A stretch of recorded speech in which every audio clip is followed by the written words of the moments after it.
Good morning. Thank you guys for joining us for another edition of Kung Fu and Coffee. Finishing up my coffee this morning, doing some training out here in my little area. And I'm enjoying coffee once again from Peregrine Roasters. And you might remember, we've discovered these guys out of West Cliff, Colorado. Some friends of ours sent us the coffee and we saw them while we were there. Filmed an episode of Coffee and Kung Fu there. This is the dark roast. Really enjoy it, good rich flavor. I encourage you to check them out. So now let's get back with the Kung Fu. If you remember, we're talking about Sabat Sao, which is the 18 elders where Wong Long took the mantis system and added a lot of his Kung Fu brothers and a lot of their insight and wisdom into Kung Fu, into this form, putting it together.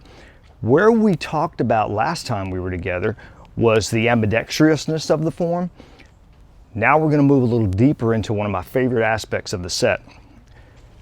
If you recall, we talked about this movement before, Gat Sao, which is kind of an in and out motion that we do. We do a lot of drills in class where a partner will punch.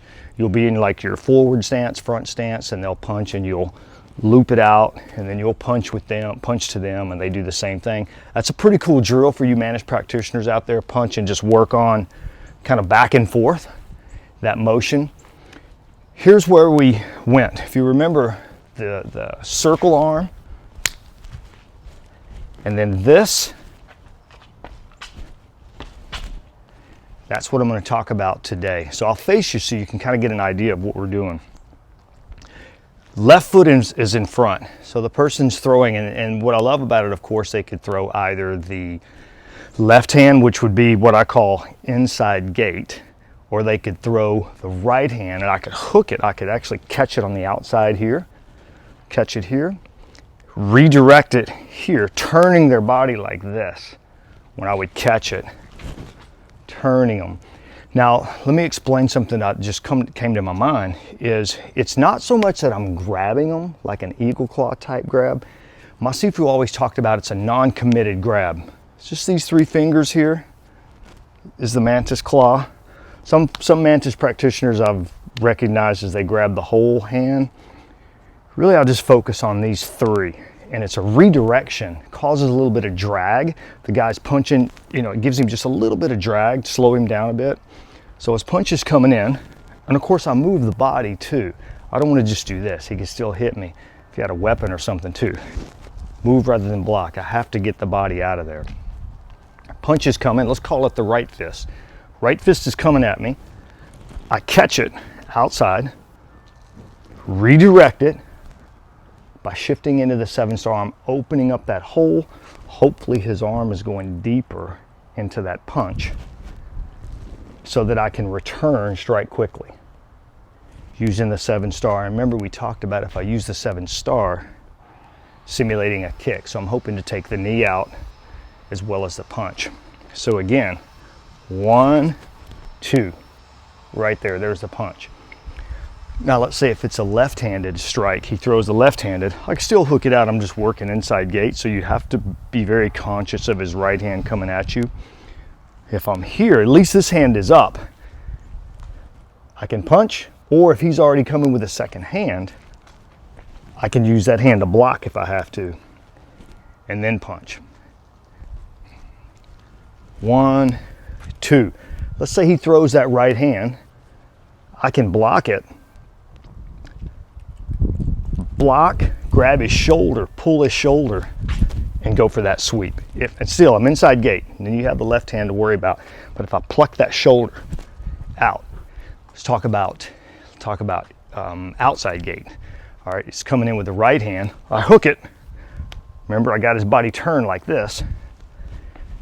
There's the punch, hitting him here and here. If he steps with it or steps back and happens to throw the strike, now I'm going to intercept it with my right, come over the arm, hit the throat, chest, depending on how tall they are, head, iron broom sweep. My foot bounces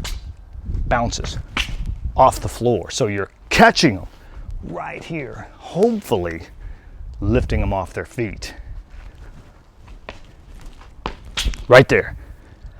But remember, what if the guy's got good Kung Fu and he hops with you or he moves? that's where you change. That kind of ties back to the ambidextrousness of it. One here, up, he slips, step out, throws another strike, go right to the other side. So it's already built into your muscle memory, okay?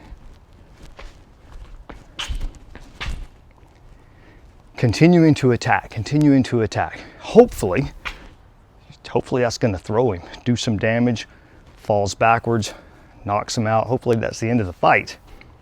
If it's not, he steps back or you mess up, you're right there for the next attack.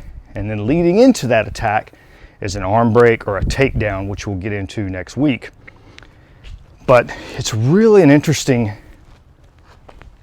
I love that you're advancing, not only are you sweeping them off their feet, but you're advancing, encroaching on their area as you take them out. One drill that if you guys want to practice this is really a lot of fun to do, and you can start left side or right side. Just for the sake of it, let's start right. My partner would throw his right hand like a straight jab, and my first goal is to move around it so his punch is like this, and then add that. Of course, make sure you're on a padded floor if you execute the full throw. But it's a good way to practice that movement, and you're understanding the timing of the arm and the leg, and of course it's all hip, it's all waist where the power comes from. And then you just practice on either side. So I'm at this side, now my partner throws the other hand right here, sweep there, and then you elevate it to where they step out and they both understand feel and opportunity. You're coming in, I go for this one, I grabbed him, my partner steps out, I instantly go to the other side. So you can kind of do almost like a two-man set, back and forth, back and forth. And one thing I love about a lot of the mantis forms is you can play, it's like there's an opposing person on the other end coming at you with each movement. So each form is teaching me how to deal with a different opponent.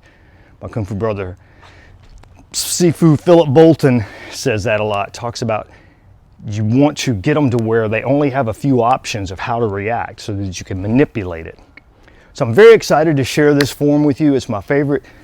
I've been training with my Sifu, the great Grandmaster Fog. We've been talking a lot about the set, and he's been giving me a lot of insight that I hope to share with you as well. But until we meet again, thank you guys for another day of coffee and Kung Fu.